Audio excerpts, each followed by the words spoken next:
Bonjour, aujourd'hui on se retrouve donc dans une vidéo de correction des exercices 35 et 36, page 148.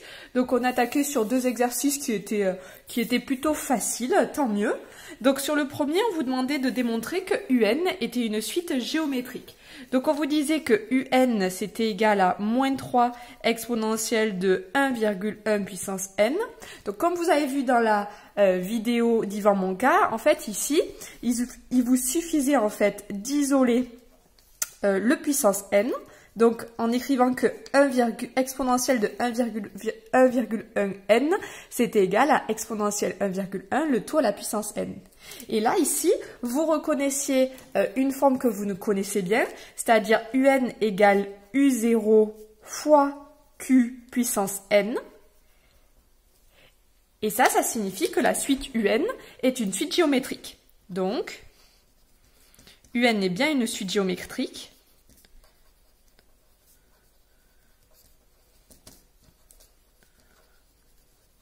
Sa raison, c'est ce qui est exposant n. Donc ici, la raison c'était exponentielle de 1,1. Et le premier terme, donc le premier terme c'est u0. Et u0 ici, il valait moins 3. Voilà. Pour le suivant, là c'était un peu plus compliqué. Pour faire apparaître ce puissance...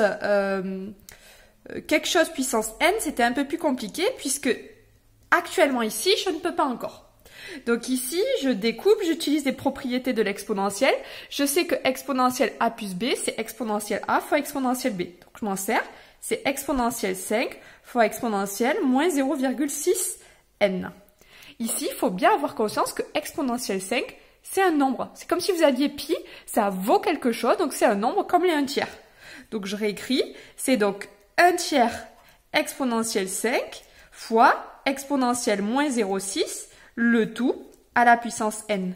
Et là, à nouveau, comme tout à l'heure, en fait, je reconnais quelque chose de la forme V0 fois Q puissance n. C'était plus difficile à voir. Donc, Vn est une suite géométrique. Donc, deux raisons. Exponentielle moins 0,6 et de premier terme.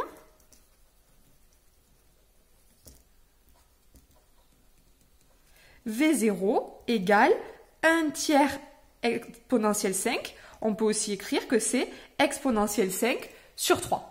Voilà, donc cette deuxième partie, beaucoup plus difficile. Ici, vous pouviez aussi vérifier la valeur de V0 en remplaçant tout simplement n par 0. Ça faisait 1 tiers exponentielle 5 moins 0,6 fois 0. Donc 1 tiers exponentielle 5. On retrouvait bien ici la même valeur que V0. Voilà, je vous retrouve pour la suite des exercices. Bon courage!